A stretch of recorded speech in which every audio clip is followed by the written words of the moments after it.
Kirchhoff's laws. So here one circuit is given in which two resistors 2 ohm and 4 ohm are connected to a cell of EMF 2 volt. And if it is asked what is the current flowing through 2 ohm. So how you will calculate? First you will find out the series resistance. So RS will be 6 ohm. Then you will find current is equal to 2 upon 6, that is 1 by 3 ampere. Even if it is asked what is the potential difference across 2 or across 4 ohm, then using Ohm's law you can find out the current as well as the potential difference across or in any circuit. But if your circuit is in different way, for example,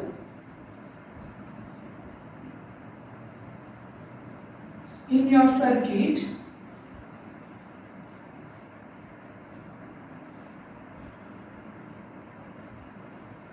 these resistors R1, R2, R3 are connected and cell E1, E2 are connected, and if here it is asked what is the current flowing through R1. So using your basic laws you cannot find out the current flowing through R1. So we need here Kirchhoff's laws. So there are two Kirchhoff's laws. So we will discuss first law. It is also called as rule. So first rule. Since it is applied at junction, so it is also called as a junction rule. It is related with current, so it is also called as a current rule. To understand Kirchhoff's laws, we need to understand three basic points. So first point is, what do you mean by junction? Second point is, what do you mean by branch? And third point is loop. Now what is junction? Junction is a point where more than two lines meet. So we will write junction that it is a point where more than two lines meet. Why more than two lines meet? Because at every point the two lines meet. For example, here if I take X point, here two lines are meeting. So X is not a junction. If I take here point, there are two lines. D, at this there are two lines. So at every point two lines always meet. So here junction is what? It is a point where more than two lines meet. So can you tell in this diagram how many junctions are shown here? So there is only one junction, that is C, because only at C there are three branches. Now I am going to extend this diagram where you might have seen the diagrams with number of loops and different elements also. Here I am going to take one more resistance and one cell. So we will label this as A, B, C, D, then E, F, G and H point. Now we will discuss the next point, that is branch. What is branch? Branch is the path between two junctions. So what is branch? It is the path between two junctions. So here how many paths are there? DC is a path, AB is a path, EF is a path, AD is not a path. Why? Because between A and D point there is no element. What do you mean by element? Element means it is that across which there is a potential difference. So what is element? Element definition also we can write. Element are those across which there is potential difference. So as such there is no element, so there is no potential difference. So potential of A point and D is same, so this is not a branch. AC is a branch, or ADC you can call as a branch. Okay, so here AD is not a branch. Now you see one more, that AB is a branch, but AG is not a branch. Why AG is not a branch? Because in this branch there is one more junction. So this is again a point to note, that along the branch there is no junction. Between these two there should not be third junction. So that is why AG is not a branch, but AB is a branch and BG is another branch.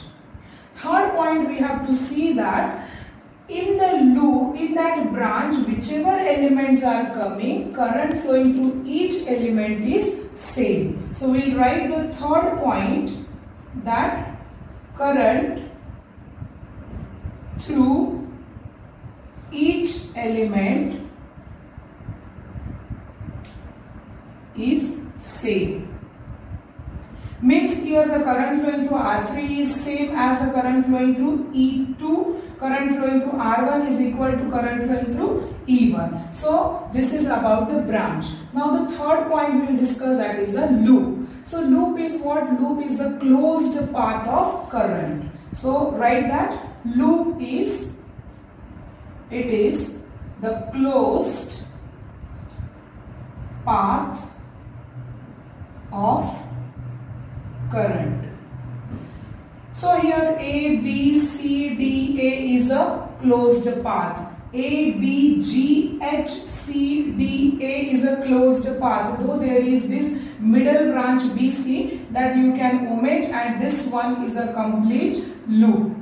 Okay, because this is a closed path. Always remember, when you are writing a loop, the first point and last point again is same, like A, B, C, D and A.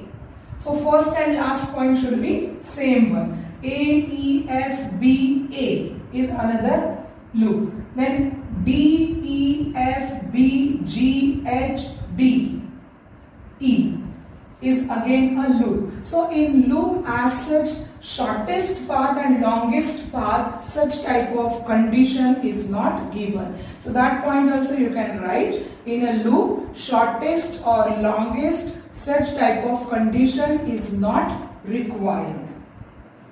Now we will discuss here first rule. So what is the statement of the first rule? First rule says that at any junction,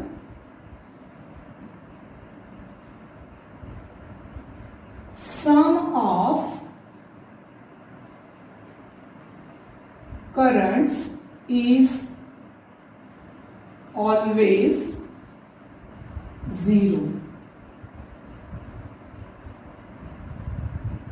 Mathematically, summation I is equal to 0. Now you know that current is a scalar quantity. Sum of different scalar quantities is 0. When it is possible? When some values must be positive and some values must be negative. So how we will decide that which currents are taken as positive and which currents are taken as negative? For that we have sign conventions. So we will discuss sign convention. So there are two sign conventions. First sign convention says that current coming towards the junction is taken as positive, and second is current leaving the junction is taken as negative. So we will write that current coming or approaching towards the junction is taken as positive. And second sign convention is that current leaving the junction is taken as negative. Now here we will take one example. Suppose any junction P is any junction point and there's few currents we are taking going outside, coming inside like this. Suppose this is current I1, I2, I3, I4 and I5. So now according to sign convention, I1 is coming towards the junction, so I1 will be taken as positive. I2 is leaving the junction, so it is minus I2. I3 is leaving, so minus I3. I4 is approaching the junction, so plus I4 plus I5. That is equal to 0. So I can write it as I1 plus I4 is equal to plus I5 is equal to I2 plus I3. I have taken negative terms to right side. So what it is, I1, I4, I5, these are current coming towards the junction. So you can write the current coming towards the junction is equal to current leaving the junction.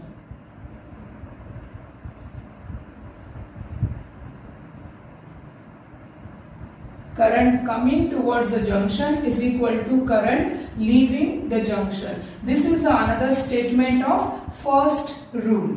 Now what is the use of first rule? Generally the first rule is used to distribute the current at any junction. So here one small example we will take. Suppose in any small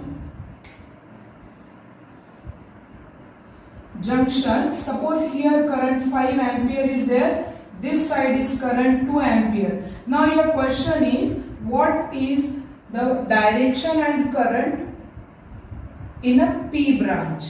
So you see current approaching is 5 ampere, current leaving is 2 ampere, current coming is equal to current leaving. So coming is 5 ampere, so leaving is only 2, means here this side the current must be leaving with value 3 ampere. So this way Kirchhoff's first law is used at any junction to distribute the current.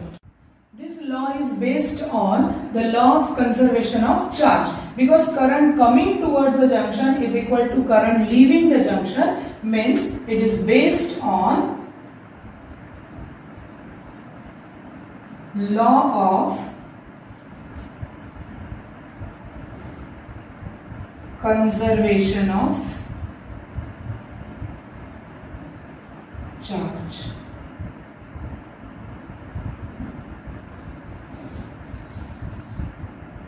Now we will see Kirchhoff's second law or rule. Since it is applied in a loop, so it is also called as a loop rule. It is related with potential, so it is called as potential or voltage rule. So I am drawing here a circuit in which I am going to take few resistances and few cells.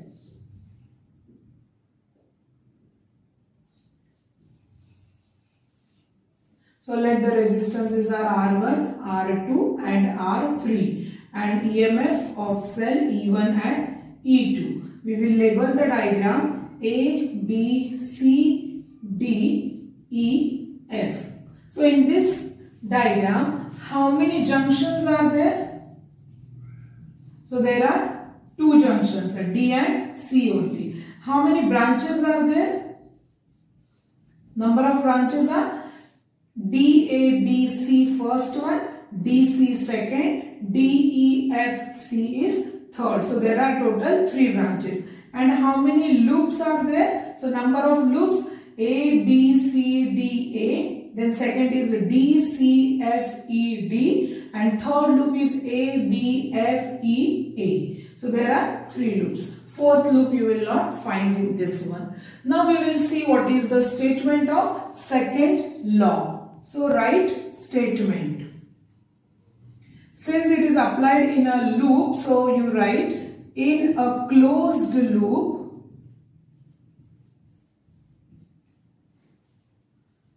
sum of potential difference across all elements is 0.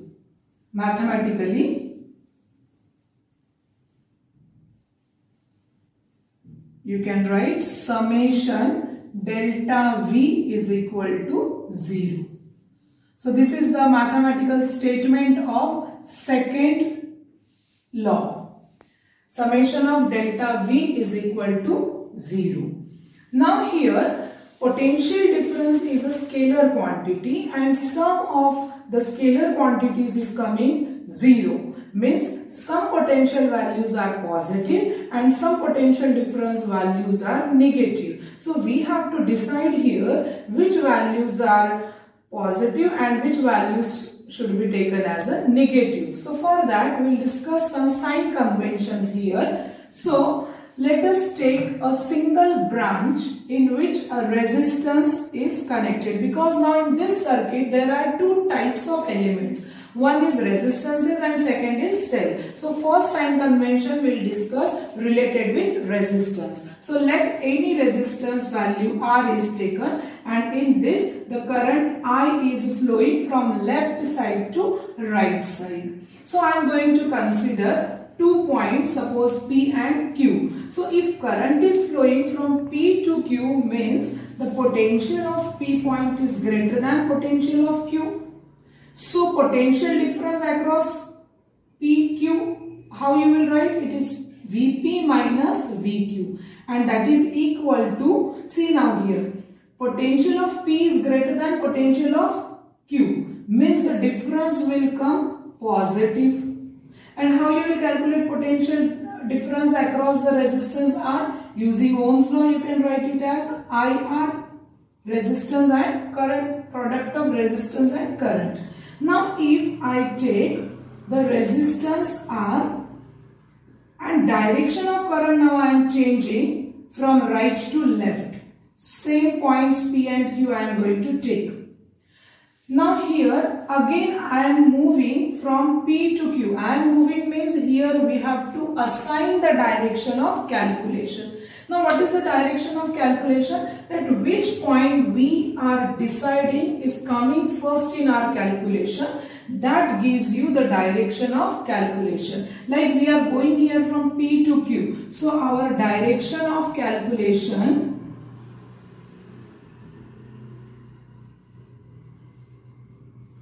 is from P to Q. So here also we will take the same direction of calculation. Now you see the current is flowing from right side to left side, means the potential of VQ, potential of Q point is greater than potential of P point.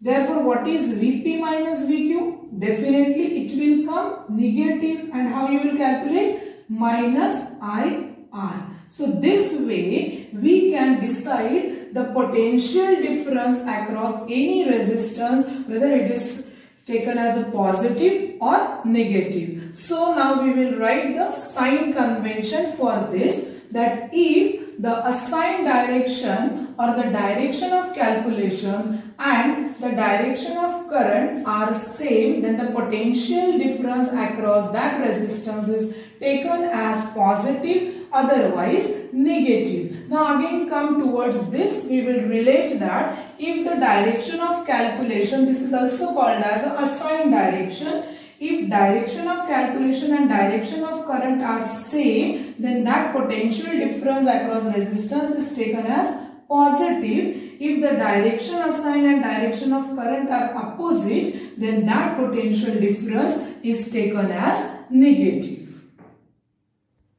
Now we will give the sign to the potential difference across the cell. So here a cell is taken of EMF E, and the direction of assigned I will give from left to right. Now, as we know that the potential of bigger plate is positive and potential at smaller plate is negative. Again, we will take P and Q 2 points. So, we can write Vp is greater than Vq. Means what? Vp minus Vq, the potential difference across the cell, it will come positive. And that is, here it is given E, so it is plus E we will take. Now, if the cell is taken this way and P point and Q point we have taken same, and our direction of calculation again same from left to right. So, here it indicates the potential of Q point is greater than potential of P point. That is, Vp minus Vq will come here negative, and as it is given here E, we will take it as a minus E. So now see the second sign convention there. If the direction of calculation and current drawn from the cell are opposite, then the EMF of that cell is taken as positive, otherwise negative.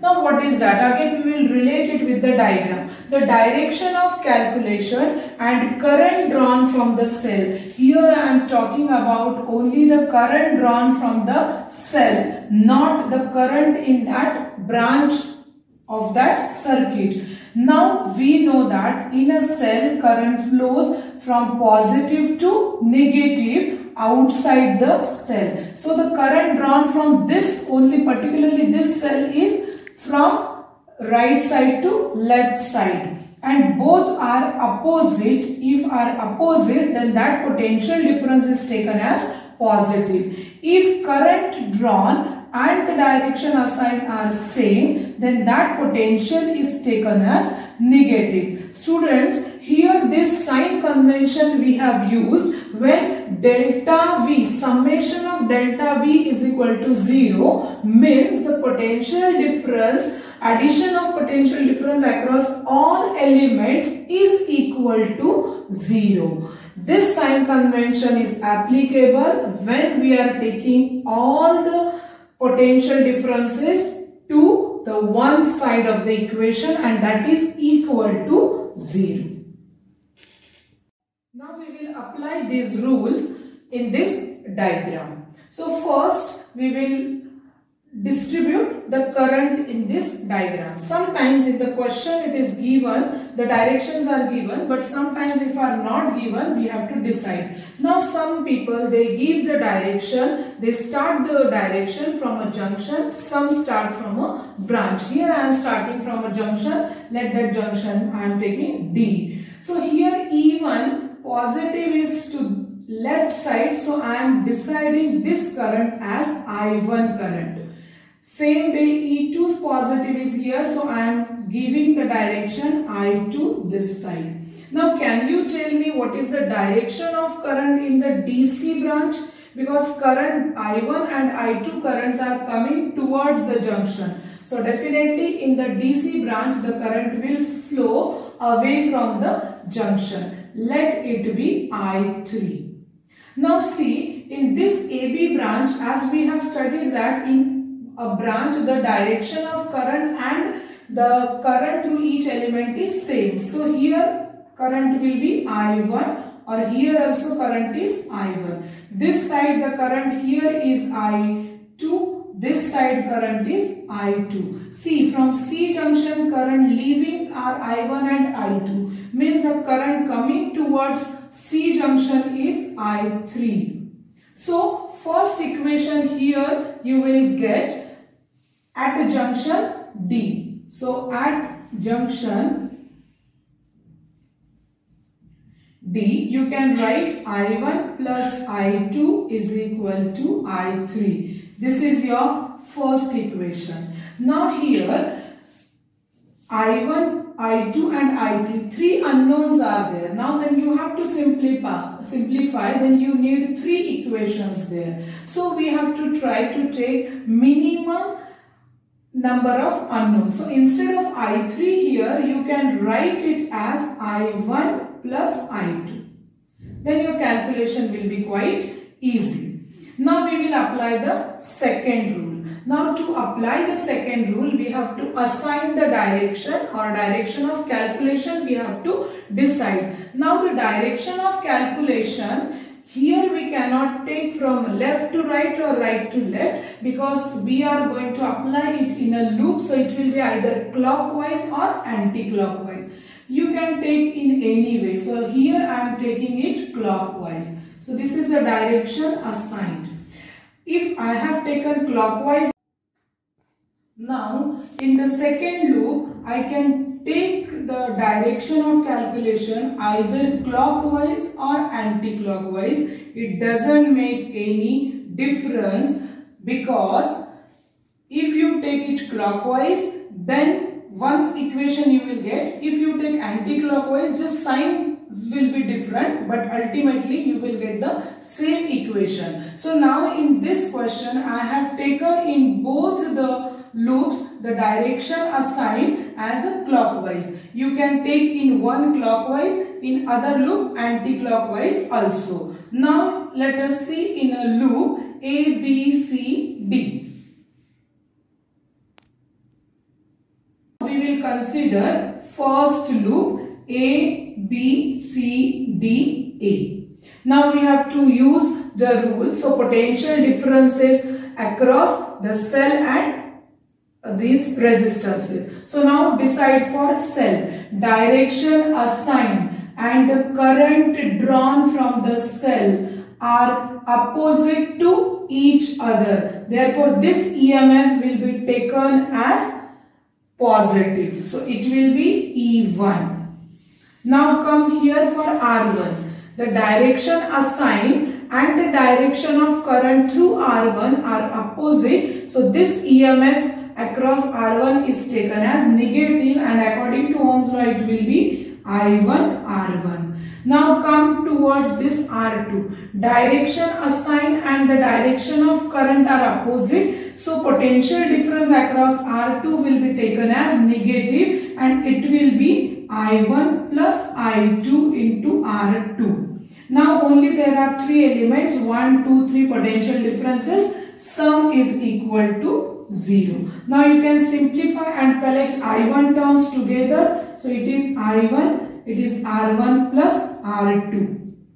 And second current is minus I2 R2 is equal to 0. Same equation you can write as I1 R1 plus R2 minus I2 R2 is equal to E1. See here, it is the potential differences across the resistances is equal to the potential differences across the cell. So some teachers, they give the statement of second rule in different way. What is that? The sum of potential difference across all resistances is equal to the sum of potential differences across all cells in any closed loop. So sum of potential differences across resistances equal to the sum of EMF. Now here only one cell is there, but if in this loop if more than one, then sum of EMF across all the cell. When you are writing this way, you can use the second sign convention in this way, that if the direction of calculation and the current drawn from the cell are same, then these EMFs are taken as positive, otherwise negative. That sign convention we will use here. I will show you how both the sign conventions are correct, but you have to follow any one. Now according to this sign convention, we will write in the same loop the second way equation. Now here the direction assigned and current drawn are opposite, so this EMF is taken as negative. Here the direction assigned and the current are opposite. So potential difference here is negative. So I will write it as a minus I1 R1. Here direction assigned and direction flowing through this branch are opposite. So it is minus I1 plus I2 R2, and EMF is equal to, I will write as a minus E1. Why minus E1? Direction assigned and the direction of current drawn from the cell are opposite. Then EMF is minus E1. Now look here. This time I am using the second statement. For that, this is the equation. Ultimately, when you will simplify, you will get the same equation as we got here as a equation number 2. So this is your equation number 2. Now one more practice we will do here. Now take one more loop. Now in loop D, C, F, E, D. Now let us apply. So here R2, the current direction of current I3 or I1 plus I2 and the assigned direction are same. So the potential difference across R2 is taken as positive. So it will be I1 plus I2 into R2. Now direction assigned and direction through R3 are same. So potential difference across R3 is again positive. So it is I2 R3. And see here the direction assigned and the current drawn from the cell are both are same. So the potential difference is taken as negative. So it is minus E2, that is equal to 0. Again now you can simplify your equation, that is I1 R2 plus here you can take I2 common, I2 then R2 plus R3 minus E2 is equal to 0. This is your equation number 3. Now this way, how many unknowns you have taken in the diagram, these many equations you have to write, and you have to simplify all the equations using linear equations method to get the unknown I1, I2, I3, etc.